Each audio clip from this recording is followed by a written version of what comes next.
This is Paul Catalina's Top 5 at 5:55. Brought to you by Champion Salon and Barber. 2 locations in Waco, one in Woodway, one right downtown, just a stone's throw from where we are in this building right now. All right, top 5 teams you don't want to play. So far, the first 3 weeks, these are teams that, one of them might have been kind of on the fringe of the national radar, but I'm telling you right now, you don't want to play these teams. Number 5, Arkansas. Sam Pittman's got them playing tough. Kendall Briles' offense is installed. Now, Arkansas might not wind up being world beaters, and beating Texas might not wind up being that big of a deal come the end of the year. But I'm telling you right now, I don't want to play this team. I don't want to play them. I don't want them on my schedule. They're the kind of team that can mess up my season. Yeah, they're good, and Pittman's the real deal. Like what I've seen from Arkansas so far this season, I think that they've definitely taken a step forward. Now, much like we've discussed with Baylor, we're going to learn a lot starting now. Mm-hmm. Starting now. That's why this weekend's so big. Is it's not just the Big 12, but it's a lot of other conferences that are getting up for big games as well. And so we know A&M's pretty good. And despite the quarterback injury, and now we get to see Arkansas versus A&M and get a much better measuring stick. But, yeah, I definitely have Arkansas as like one of the teams to watch so far through these first 3 weeks. If they can show success on offense, which they have a lot of weapons, but the thing that they beat Texas with was – I didn't get to watch a lot of the game. They beat them up on defense too. So if they have a little bit of that, that could be a 27-20 type game or even less than that. I don't know. Yeah. Number 4, BYU. No question. And there is nobody happier that BYU is going to the Big 12 than the teams they're playing in the Pac-12 right now. And I believe they have one more Pac-12 game left on the schedule in which they could go 4-0, which, not many teams are going to go 4-0 in the Pac-12 at any stretch this year. So I'm trying to find that FBS Independence. Where are you? There you are. But yeah, they have.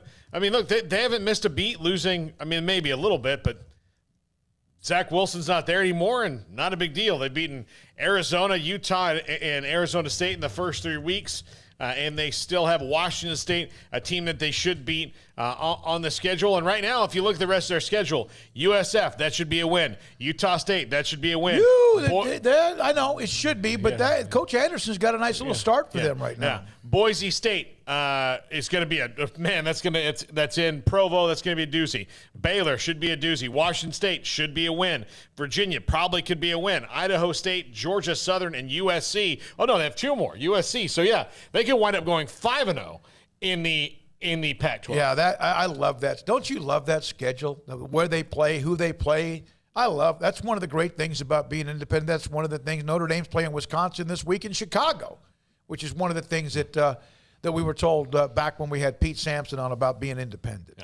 Yeah, I mean, if they go 5-0 in Pac-12, then I think they should get an honorary trophy. I do. I would even go so far as to troll if I was BYU and put up a banner in the stadium of 2021 Pac-12 champs. I mean, why not if you go 5-0 and you beat a lot of their named teams? But no, yeah, they're tough, hard-nosed. I thought losing Zach Wilson as well as some pretty important assistant coaches to Baylor would be, more of would hamper them a bit more returning this season. But they've started really well, and that game with them and Baylor coming up in about 4 weeks from now, that's totally changed in my head of what that could potentially look like. I already thought it would be a tough game, but now I'm looking at it as a much tougher game. I was pretty clear in chalking that up as a win for Baylor before the season started, and now I'm not as confident. No.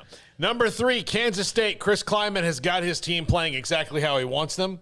They're tough on defense. They play hard-nosed on offense. They're not spectacular. They're not, lighting it up all over the place. But Will Howard came in last week, played a steady game. No Skylar Thompson. If they can play without him like they did last week, that's a team that, again, will be a season ruiner.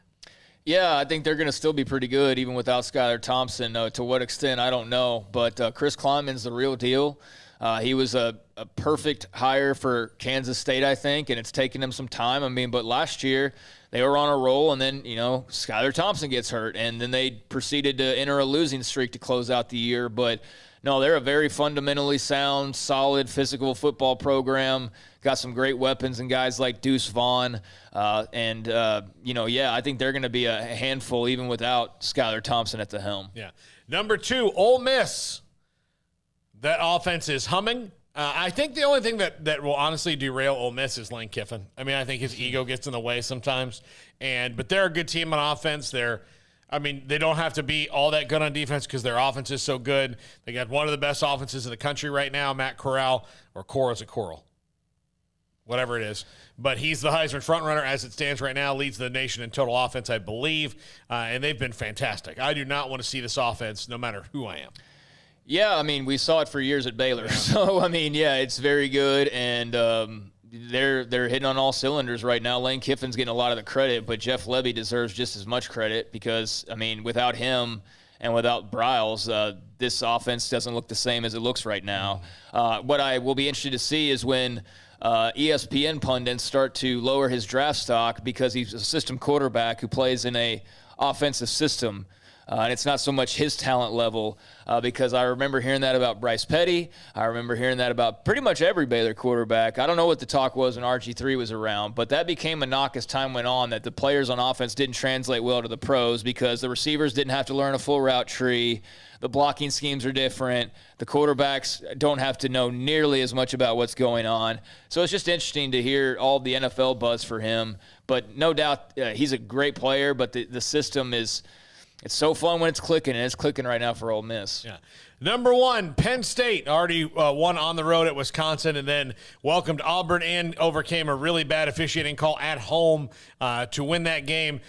They've proven that it doesn't matter who comes into their place or who's in front of them. I think this is a team that will challenge Ohio State for the Big Ten. I don't want to see Penn State. And I don't know if they're quite good enough to be in the CFP conversation, but they are good enough to be on the fringes of it right now. Well, yeah, I mean, but I don't. Not many times I want to play Penn State, you know. But they of all those teams you have on that list, but they bounced back from just 0-5 or whatever they were last year. They just was It's weird that's going to be a record on James Franklin's resume that they were 0-5, and of course it's going to be an asterisk with a lot of people. But a lot of teams that were good played well and played. Hell, Alabama won the national title.